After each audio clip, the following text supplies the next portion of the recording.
witness, Ms. Sharon Danley. Ms. Danley, if you would be good enough to come forward.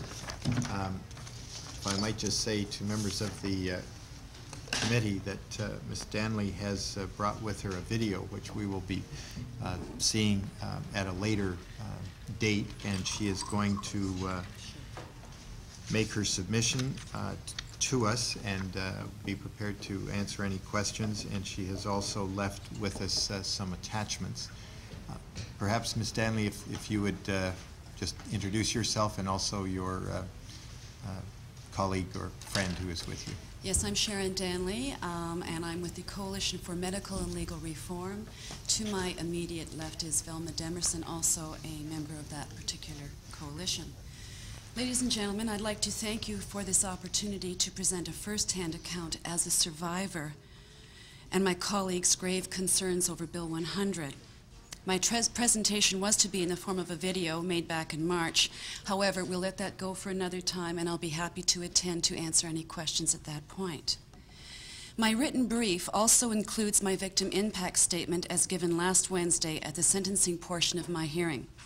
It gives an honest, graphic overview of some of the trauma and violations incurred, not only from the offending doctor's original assault, but as well the reliving of that assault during the hearing and the multiple violations I have incurred throughout the whole process of discerning justice.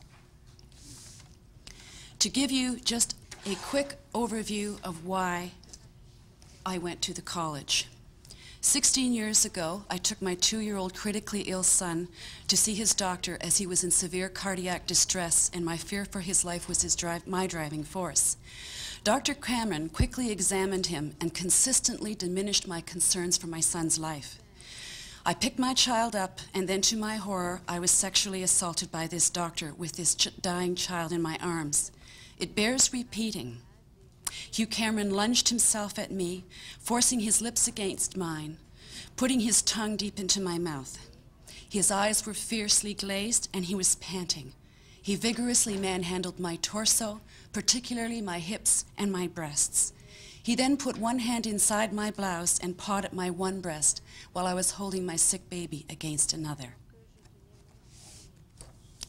The other.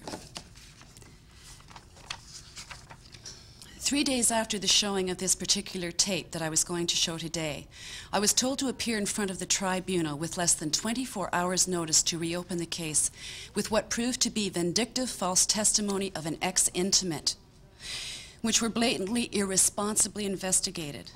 I will override my keen temptation to disclose what incredible, irreparable damage that did to me, except to say that it cost $32,000 and 2 valuable days of court time, and the college dares to complain about expense and overload. On June 25th, Hugh Cameron was found guilty of sexual impropriety. It was, in fact, a gross crime of sexual aggression and assault. Calling it improper is an insult, diminishes my pain, the violation to my son, and the seriousness of my assault. Even though I was violated with my dying child in my arms, after Cameron completely diminished my concerns because he was clouded by his lust for a vulnerable, scared mother, the college didn't seem fit to find him guilty of professional misconduct arising from his medical negligence. If this wasn't unprofessional, in fact grossly negligent, then what in the name of justice is? Examples of how our concerns over definitions of sexual violations. And by the way, Hugh Cameron was employed for 5 months by East General Hospital after his guilty finding. They gave the coalition legal excuses, but not moral reasons for this outrage. Pretty irresponsible, isn't it? When my psychiatric and sexual herstory were subpoenaed against my vehement protests, and I informed the players that I found numerous factual inaccuracies, distortions, and minimizations, I was completely ignored. And I didn't have the necessary legal counsel to help me fight for my emotional life in this and other areas of concern. The question begs asking, why wasn't a psychiatric assessment done on the offending doctor rather than me as part of the process? Examples of not having full party standing. And while on the subject of psychiatric and psychological competence, Many of us find it astounding this particular community continues to demonstrate how dysfunctional it is in the areas of sexual assault, re-victimization, and reliving incest memories. They are dangerous to women's sexual healthiness and well-being. Example: one of my practitioners suggested that I should look into my past because, after all, I was an incest victim, rather than help me develop coping skills to deal with family, the police, and the Children's Aid for not taking responsible action in responding to and making amends for my daughter's sexual violation. Another practitioner, while attending me through the proceedings where my past was being defiled and thrown in my face, took me through incest memories against my stated will as a form of therapy. It took me a week to get out of my depression and out of my bed. Fortunately, I terminated her. Other victims don't possess this strength due to their therapy. Scary, isn't it? And yet this is the very community that claims to know how to categorize and therapize victims, and also claims to know how to rehabilitate perpetrators. My medical doctor dropped me because I wouldn't get therapy or take psychiatric drugs to numb me during this hearing. Treat the reaction, not the action. The fact I haven't seen a therapist or even taken so much as an aspirin in almost a year and have managed to survive what I have speaks volumes for my own skilled modalities of healing. In other words, therapy of choice must absolutely be the victim's choice and supported monetarily by the offending physician and the college which licenses him or her and who they are responsible for as well. Had even one of these therapists reported my assault, it was proven that other women could have been spared this man's harm. Nobody even suggested, let alone asked me about reporting. And then there was never a suggestion of seeking redress for the assaults done to me and my son. If the processes of discipline were made much safer for accusers, then it is our firm belief and conviction that many more assaults would be reported. It could be a validating experience rather than a rape as it now presently exists. There are a few good therapists out there, but that's all. What we have heard from the psychological community around this bill and their assessments is downright dangerous. I repeat, dangerous. Surely in the 90s we all realized that street education far outweighs academic theory by a long shot. Simply put, if you haven't walked the walk, don't talk the talk. Another grave concern that we've heard from these professions is their concerns over misinterpreting touch. Again, they don't know what they are talking about, obviously haven't listened to us, and are foolish in their assumptions. Examples. My daughter was examined by a neurologist for which I was witness at her request. She was asked to completely disrobe, including all underwear, and even though she had a gown on, it was open at the back, and she had to parade herself for this offender under the guise of examination. My daughter broke down to me while getting dressed, saying she felt strange and violated and bad. It took me 3 hours after that examination to help her deal with this assault. A case where the doctor didn't touch her, but he assaulted her anyway. And on the other hand, I have been receiving massage therapy for my myofibrosis by a male massage therapist. He has shown me complete respect, and never once have I felt anything but integrity and healing in his care. It is apparent nobody seems to get it, that touch isn't the problem. It is the sexualization of thought and acting on it that is the problem. So let's get with the program. Listen to survivors, for heaven's sakes. They are the knowledgeable ones, and they know what they are talking about. Now, a nimble list of the losses I've incurred.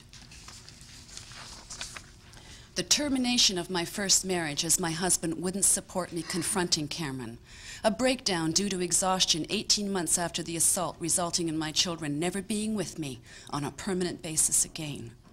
Poor therapy put me back in a vulnerable state, and I was sexually attacked, once again triggering the feeling part of the memory of Cameron's assault.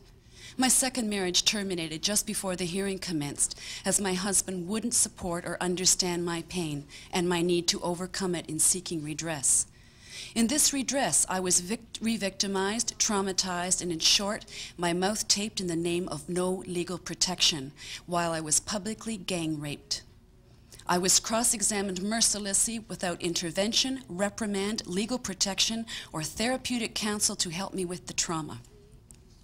I was psychiatrically labeled with disorders when they were appropriate orders of survival, but was smeared for these very techniques. I was wrongfully attacked, my character was slandered, and my profession slammed because I am an actress and singer as well as a businesswoman. I was put on trial for accusing a doctor of sexual assault. My intelligence was put on the rack. My heart bludgeoned with the harpoons of cross-examination. My emotional legs were spread wide open for the world to examine. My spiritual guts graphically ripped apart. The intimacy of my bedroom stalked, and now I can't even enjoy the sexual pleasures and comforts as I once did because of the testimony of the ex-intimate. I was betrayed and lied to by the college. Most of my family has abandoned me. My children have become estranged over the hearings. Friendships of 20 years no longer exist. My sense of humor turned to the macabre. My solitude and peace of mind have been replaced by unmentionable thoughts. I am no longer armored for the abuse our society is awash with. My artistry is intruded upon. I've lost singing engagements because my emotions aren't healthy enough to perform. I've lost incalculably in my tenure, income, and potential gains in business. 2 of my companies have become dormant. Several creative projects have been shelved. I have fallen behind in computer skills and the development of latest business technologies. I can't keep abreast of my paperwork for the first time in my history. My taxes are way behind. Legal action is being taken for failure to maintain a business contract as I have no funds left. I've used up all my RSPs and savings. My credit rating has plummeted. I can no longer concentrate on or afford my continuing education. I've spent virtually 12 hours a day for the last 18 months defending myself and licking my emotional wounds, so I haven't been able to have a conventional job. Now I am forced barely to exist on social services. I've lost my home, sanctuary, and place of healing. I have no fixed address. Because I haven't been physically beaten by a spouse in the last 6 months, it doesn't constitute an emergency to get affordable, safe, private housing. It's now difficult to get proper medical treatment. I have scrambled thinking. I can't process under stress. I have anxiety seizures, post-traumatic stress disorder, diffused myofibrocytis, which is like being hit with an emotional Mack truck and every fiber in my body hurts. My doctor dropped me after Cameron's verdict came in.